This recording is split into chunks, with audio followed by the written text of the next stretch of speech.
থেকে হাজর পর্যন্ত আল্লাহ তাআলাকে রাখবে।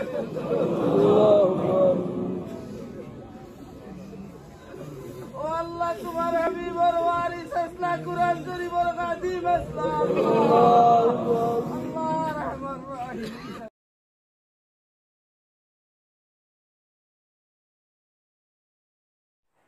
দেশের বরেণ্য আলেম, আরব আমিরাতের বিচার বিভাগের সাবেক কর্মকর্তা ও জকিগঞ্জের ইসলামতী কামিল মাদ্রাসার অবসরপ্রাপ্ত অধ্যক্ষ শাইখুল হাদিস আল্লামা হবিবুর রহমান মুহাদ্দিস সাহেব ইন্তেকাল করেছেন। সোমবার 7 ফেব্রুয়ারি সন্ধ্যা 6:10 দিকে জকিগঞ্জ সদর ইউপির রারাই গ্রামের বাড়িতে ইন্তেকাল করেন। মৃত্যুকালে তার বয়স হয়েছিল 89 বছর। পারিবারিক সূত্রে জানা গেছে, বেশ কয়েকদিন ধরেই তিনি বার্ধক্যজনিত রোগে অসুস্থ ছিলেন। মৃত্যুকালে তার 4 ছেলে, 3 মেয়ে সহ অসংখ্য ভক্ত, অনুসারী, মুরিদিন, শিক্ষার্থী ও শুভাকাঙ্ক্ষীরা রয়েছিলেন। মঙ্গলবার বিকেল 3টার সময় থানাবাজার মাদ্রাসা মাঠে জানাজার নামাজ অনুষ্ঠিত হয়।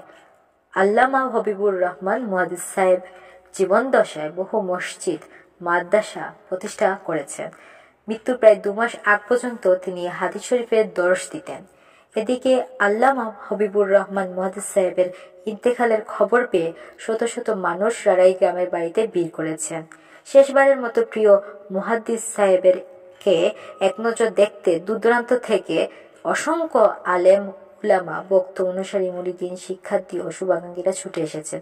ভক্ত অনুসারীদের কান্নায় এলাকায় বাড়ি হয়ে উঠেছে।